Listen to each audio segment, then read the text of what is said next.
So Sam and I are bonding over my love of hip hop. I'm going to switch us back to why I wanted to talk to him. So this is Sam Hollin. He's rad. He's ex BCG and a growth executive, and now also a growth consultant. Does some independent work on his own with some startups. Focuses way more on startups than I ever have. And we've had several good conversations before this, and I think he has a lot to offer folks really thinking through like, do I want to go from strategy into the startup world? And what does that mean? What are the types of things you need to think through, similarities and differences? So thanks for humoring me in Thanks this, for Sam. having me. Yeah, excited. Yeah. So you're now in Brooklyn. You were in Austin, but now you're in Brooklyn. As of this weekend, I'm in Brooklyn. Yeah. Nice. Okay. So take us through like the last, like your career arc. You were at BCG, an analyst, and then Yeah. what? Yeah, I was at BCG for a few years in New York and wanted a change of a lot of things. Wanted to like try a startup and do kind of the opposite side of the spectrum. And I was introduced to an entrepreneur in Austin and ended up moving and joining a company called The Guild, which is a hospitality startup. So basically, we'll turn big apartment buildings, multifamily, into hotels or operate them as hotels. And so, yeah, I worked there for 3 years. And then I joined Homeward, which is a financial kind of fintech startup that helps people buy and sell homes and has some pretty cool process products to make that process easier. So I was there for 3.5 years, and then about a year ago left and have been doing kind of fractional stuff and some project-based consulting. Great. Okay, so can we focus on your transition out of Yeah, consulting into startups? I want to go a little deeper here. please. How did that all happen? Like, was it a connection or like, how did you, because I feel like when I left consulting or other people I know, like we went into more of a system, like Yeah, I was going to go into a company and look for jobs. So I knew I yeah, needed to call people and yeah, find yeah, yeah, recruiters. yeah. But what does it look like if you're trying to do something like you did? Yeah. So BCG at the time, I don't know if they still do, but they offered a program called Transition. And so basically, you'd keep your laptop, you could go to the office, and you would get basically like half pay for some amount of time. Healthcare, keep that. And they would let you kind of search for jobs. And they had like a career coach, and they had like all these like kind of like process documents to help you. And so I took advantage of that, and I just started like reaching out to startups like a crazy person. And I would like Google startup list and any products I liked, and just try to network in. And then I would talk to just people in my own network, folks like who were alumni of BCG or I knew from college, whatever, and just ask them, did they know any cool startups, and just do like informational, conversations. And I probably talked to like 50 or 75 companies, like not like about roles, just kind of like starting it, and did that for like 3 or 4 months and had a couple opportunities shake out of that. Okay. So I'm going to back up. I'm making an assumption here, but you knew you wanted to go take a startup path. Is that right? Yeah, yeah. I didn't know I wanted to do that forever, but yeah, like that felt like a good next step. You weren't like calling Citibank. No, no, I don't know why I wasn't though. What about it? What about that appealed to you? Yeah, I think I loved a lot of things about consulting, like BCG. I thought it was like an incredibly valuable experience. But at the end of it, like I was kind of burnt out, to be honest. And it felt it's very cerebral. You're like in a skyscraper in New York, and you're wearing a suit, and you're like talking about like a manufacturing site in Michigan, and like whatever. And it's so far removed from the day-to-day business. And so that kind of felt like one end of the spectrum, and I wanted to see like, well, what is the opposite side of the spectrum, which is like a really early stage company in Austin, at least what it ended up to be. Um, and so I didn't really know. I wasn't like, oh, I need to do early stage. I was just like kind of looking for a vibe, I guess, and just talked to a bunch of different startups and the opportunities that were more exciting. I think ended up being early stage, and it was sort of like that's where the generalist roles were. Like that's where they were most excited about taking a bet on somebody outside of the strategy role. Okay. How do you feel about structure? Like, are you a person that runs to structure, or are you like, I need something that feels a bit more organic? Because consulting is really structured, right? Yeah, yeah. I love structure, and I think a lot of my career and jobs have placed me in areas that are really ambiguous, and my role is to help create some type of structure, even if it's temporary, to get from point A, to point B. I think like on my first day of my working at a startup, I sent like the founder like a work plan Excel, and he was like, "What is wrong with this kid? Like this guy, what did we just hire?" Yeah. I would never take well, personally, like, I've been in Austin for 20 years. I never once thought about joining a startup. Really? Never once. And I think it's because it's interesting. Like, I love structure too. I crave it. But like the thought of going to somewhere where it was like, what do you mean a work plan? It fills me with fear and dread. Yeah. And would always be my blocker. It's interesting. Okay, I have another question for you about this. Are you game?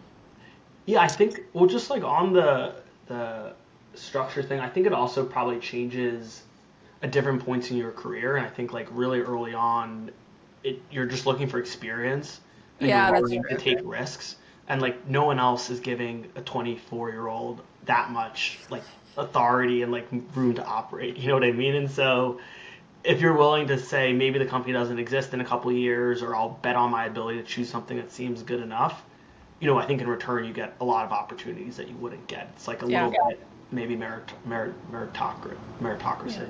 That's actually a good point. Like, it's the idea of the golden handcuffs. Yeah, When you're at that early career stage, you don't have those in the same yeah, way, like even that you would 5 years later. totally. Yeah, I mean, if you're leaving as a project leader, engagement manager type of a role, like you're making significant money, Yeah. you've invested a lot in your time and career, you probably have more responsibilities on you, and you just probably feel less free to make those jumps. So that's And I maybe still if you're a think little bit though. above some of the work too, like as an analyst or an associate, like you're used to doing anything and jump how high, and so you know it's a lot of different types of work at startups. Yeah. Okay, so you said you talked to maybe almost 75 startups, and your transition time was what, like 4 months, 3 months? Yeah, like 3 or 4 months. 3 months. Um, how did you have the stamina to do that? Was like, that feels like a lot of cold outreach that takes a lot of like, Yeah. It was hard. Like it's you're a salesperson, right? And I think I would never be a good like higher volume salesperson. I just hate rejection, and it's all rejection. It's the same thing you feel when you're looking for new clients and you're talking to people and they're busy. They don't really want to talk to you. They're like, why am I wasting my time on this person? And like if you have 5 conversations, one of them is just like not good, and they're like why am I talking to you? I don't remember scheduling this. 2 or 3 are like fine, and they're like good conversations, and then one, the person's like, oh my god, I would love to help you, talk to this person and this person. And so you're just like chasing that good conversation where you walk out like energized and feeling amazing. But yeah, I mean, it was like I would force myself to go to coffee shops and like not leave until I had X number of outreach done. mind games. Yeah, exactly. Yeah. I'm doing a mind game right now. I so I've got to make 100 calls in 100 days. Okay, this is Yeah. like my New Year's resolution. And I realized like like I can't mind game myself enough to actually make this happen. So I've put it out there to the universe to have others join me. So I've got 20 people now and many of them I've never met, which is like even better. Because if it was people I know, I'd be like, "Oh, sorry guys, like Yeah. Yeah. I felt like doing this." I'd find an excuse and they'd let me out. But because there's all of these strangers now that are somewhat dependent on me, I have some real accountability. So, How are you pacing 14 days in? well, okay, so I don't start so number one was don't start at the beginning of the year because everybody else is like getting their shit together. Yep. So Okay. my thought was like, okay, wait until after the MLK holiday. Okay. So I start next Tuesday. And okay, don't laugh. my love of structure means I have a spreadsheet with 100 Yeah. days on it, and I Yeah. have divided it into weeks, and I have a little plan, like how, and I have a networking database, and I'm like, okay, we're gonna call 20 people that are easy, that like I should talk to, or I talked to 6 months ago, that I had those good conversations with. We're gonna start with like trying to build some groundswell. We're going to talk to 40 lapsed contacts, which are people like typically I haven't talked to between 5 and 15 years, but whom I had like A really long great time. relationships with in the first place. And then my plan from there is 20 other service providers. So attorneys, Yeah. consultants, like people who also do biz dev, because I feel like they'll talk to me. And then at the end of every call, ask like, is there anyone else you think I should talk to? And I feel like from there I'll get the other like 40. That's like a classic question that is so hard to actually say. Like, is there anyone else? To like force yourself to form the words is hard. Like like you need to say that, and it doesn't hurt to say it, and the person's expecting it, and it's still. Why do you think that's hard? That doesn't seem hard to me. Um, I think it's just asking people for things, Huh. but it's different. Like I feel like in a conversation where you're able to add value, either add value or make a good connection with someone and feel like genuine, and like then it's easy. But like if it doesn't feel like that, I have trouble asking that. Interesting. I feel like I didn't earn the right to like ask for more, maybe. Well, maybe here's my thought on I like you think were that doing will cold get you calls, like right? in your own head for before you start this, but Yeah. I mean, like, so my plan is like people I kind of know, right? yeah, So yeah, yeah, yeah. well, it's different too. Like, if you were doing this at 24, your network wasn't Right. deep. I mean, like, look, It was I know, like, hey, I've been at it a while. college I did 10 years ago. Do you want to talk? Yeah, I would feel different. It is different now. Like, Yeah. yeah, I don't. I actually, it's interesting. You struggle with that. I struggle with the how do I get the conversation started, or how do I reignite, other than just being like, because everyone knows what I do, Yeah. and it's like she's calling me because she wants to do biz Yeah, yeah, dev. yeah. It's not really why I'm calling them. It's just really to get myself in the motion of it. So I have something. Maybe I'll throw this out there to the universe. I have something I want to learn, Okay. which is maybe this is like a bit of self-healing. I'm asking you about your transition experience. So for my lapsed contacts, many of whom are like my ex-BCG network or other consultants that I've worked with, I'm going to ask them about how they transitioned out. Yeah.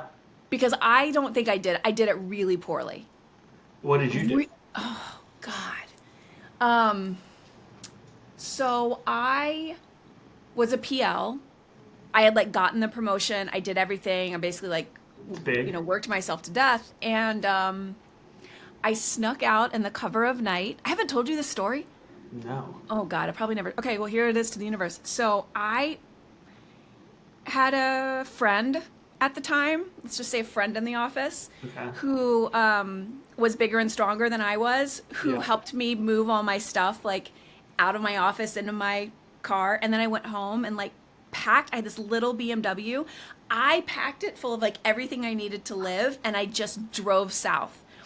And I moved into my parents' empty house in Austin. I did not tell them. This was the date. It was Christmas Eve. You didn't tell your parents or BCJ? Neither. I told the one friend. That Yeah. was it. Because I felt like he'd be like, "Where is she?" So I just moved out. Were you on a case or you were just Yeah, you were I on a was. case? And I just started flying You're a from Austin. runaway And bride. yeah, no, it was totally runaway bride. I started flying from Austin. It was in Orlando. I started flying from Austin instead of Dallas. I Okay. just like You didn't ticket walk price. off the job. No, I I didn't you say just you walked off the job, and I was like, oh my no. god. No, I just moved my life and started Yeah. flying from one place to another. And I did that for about 6 weeks. And I think everyone just, and I was open about it. I was like, I Yeah. moved to Austin. Like, fire me, basically, right? Mhm. Like, I was going to quit anyway.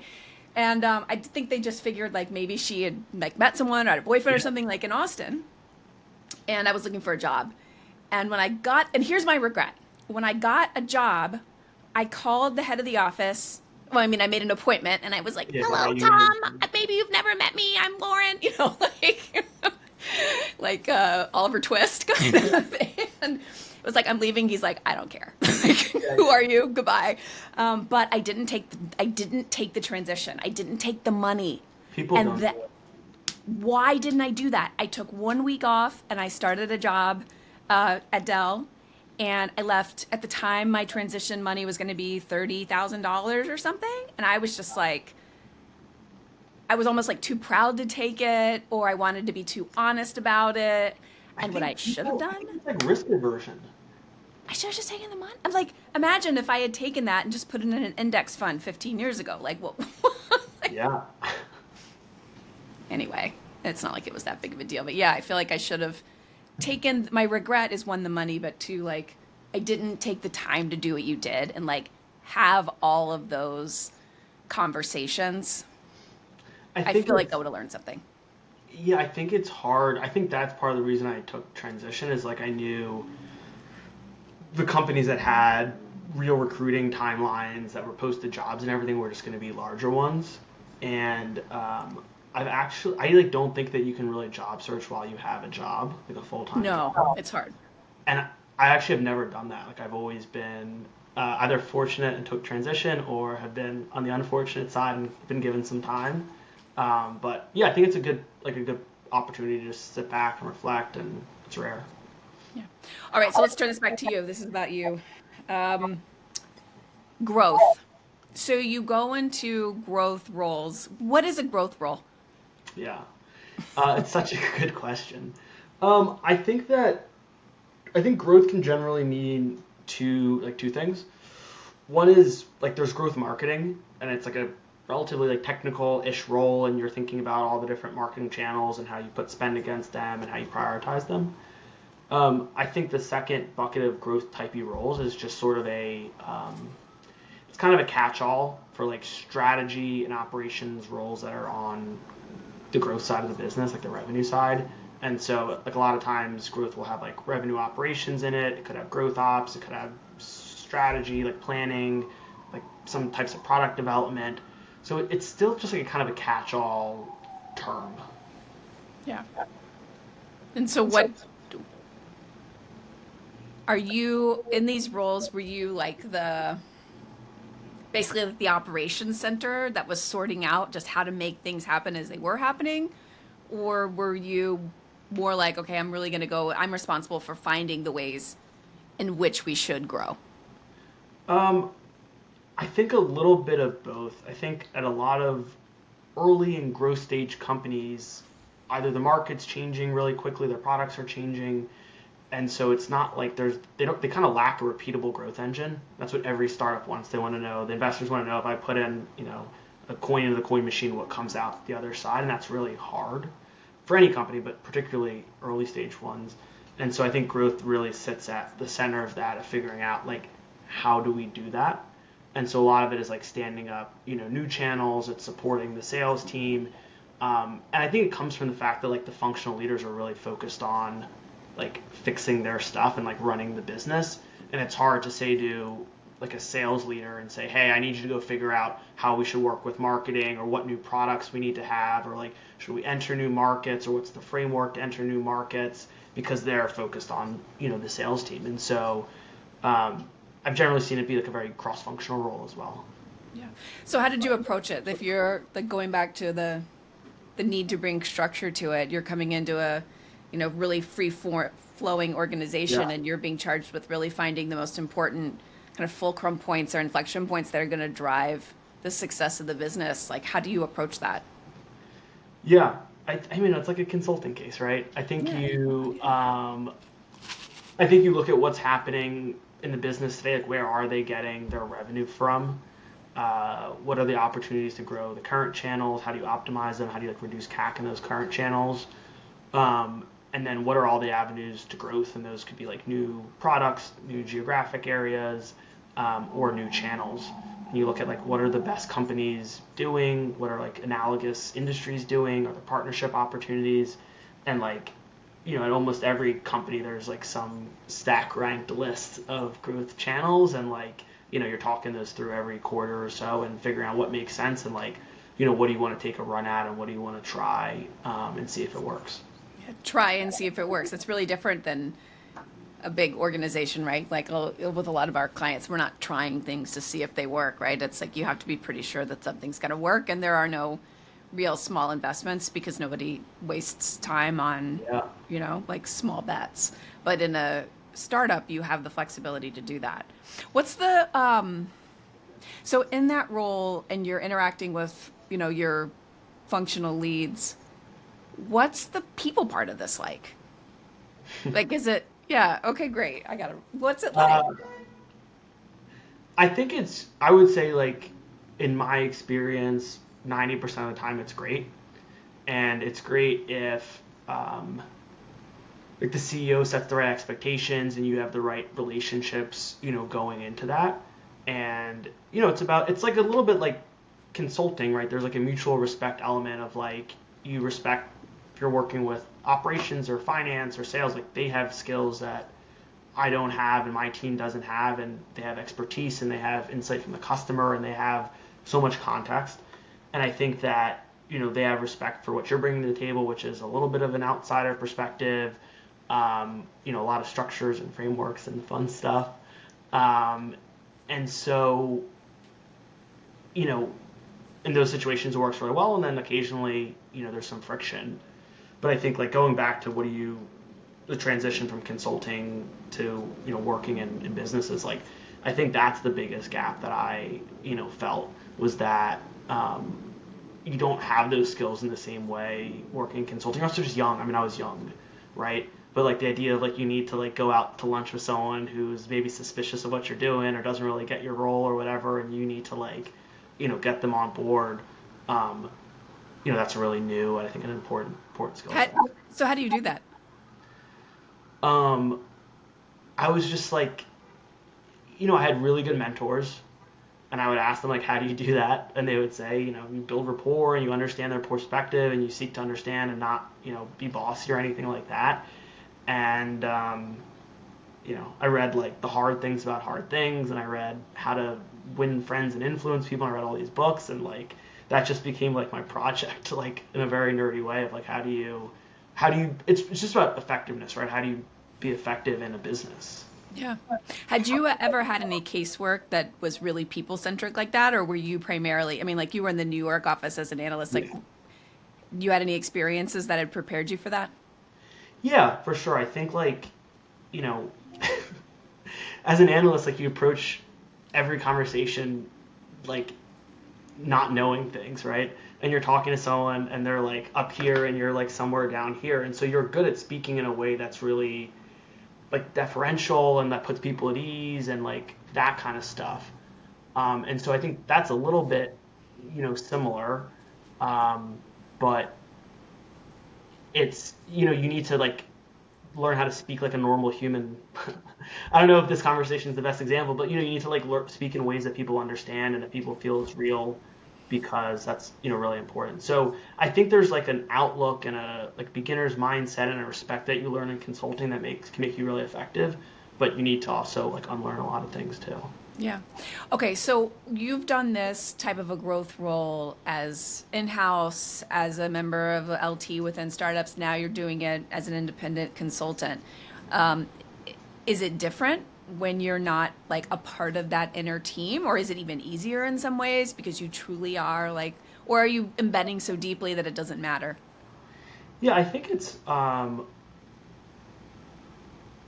different. Like part of the I was lucky for my first, like for the two kind of growth roles I had, I joined relatively early and kind of grew into the roles and grew into the companies and had a really strong foundation with the people that I was working with, that I built over time. And so it's, definitely more challenging to come in and have to learn everything and build the relationships and have recommendations, all at the same time.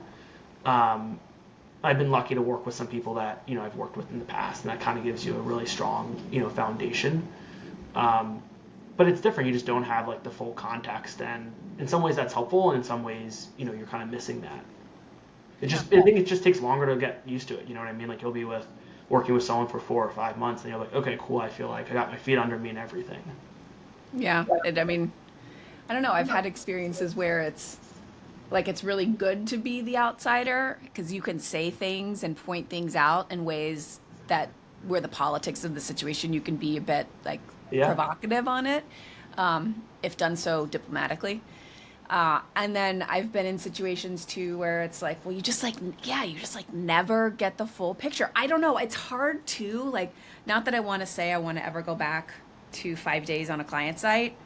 Um, but I found in the last, especially like in the last 6 months, like there's enough people that are really going back and having in-person interactions, Yeah. even though like most of our clients are not in person all the time, that I'm missing more than I used to. Yeah. Um, and that's hard for I do like my personal work is around planning and um, strategic planning and strategic projects. And it's just hard with those people things when you're not, really there and hearing it all. Yeah. Um, And it it's adds a a, lot of the fun to the work too, I think. yeah, yeah, maybe that's what's missing. Um, so looking back, if you were going to talk to Sam 5 years ago, with the experiences and the learnings that you have now, what would you tell him? Um, just like chill, it's gonna work out. Yeah. Like, yeah. Uh, yeah, I think like I do. I'm like doing my own personal reflection and like annual planning stuff, and so you're catching me at like maybe a moment of particular like like introspection. But yeah, I think that like none of these experience or jobs or anything need to be like the end all be all. They all just need to like give you an opportunity to learn something, and it can be what you love and what you want to run towards. It can be things that you don't like as much and you want to get a little bit further from. And I think that just over time helps you develop an intuition. Hmm. And I think like certainly for myself, like when I was starting my career, like there was intuition, it's always there, but like I was like there's a list and I'm like looking at it and I'm analyzing it, I'm rerunning the list. And I think over time you can kind of internalize that and make those decisions. And like I think the more you can trust your gut, the better. Yeah. And so yeah, just like chill, enjoy Yeah. it. I actually think that's so. I see the career arc in 3 chapters or 3 acts. And I talk to a lot of people who are entering that third act, right? I think there's so much to go back and remember from the first act that's Yeah, applicable because in the third act, you have the experience and you usually have the financial piece, right? yeah, And it's like in the second act, you don't. You don't have the financial piece yet and you have responsibilities. But back when you were in that first act, the financial piece didn't matter, yeah, So it didn't matter that you didn't have it. And now you've got it. Why go approach it in the same way? Like go be curious, trust your gut, know it's going to work out. Um, I think it's really interesting like those parallels exist at the beginning of your career and then like thinking about how you want it to yeah. conclude itself. So, well, thank you for talking to me and sharing your stories. And I always wish you the best of luck. Where can folks find you if they want to connect? They can find me at samuel.hollin@gmail. I have a business email, but that's the best one for right now. That's great. All Yeah. right. Well, thank you. Thanks so much, Lauren. So good to talk to you. I'll see you in Yeah, that's Austin it. when I'm down there next. Haha. Bye.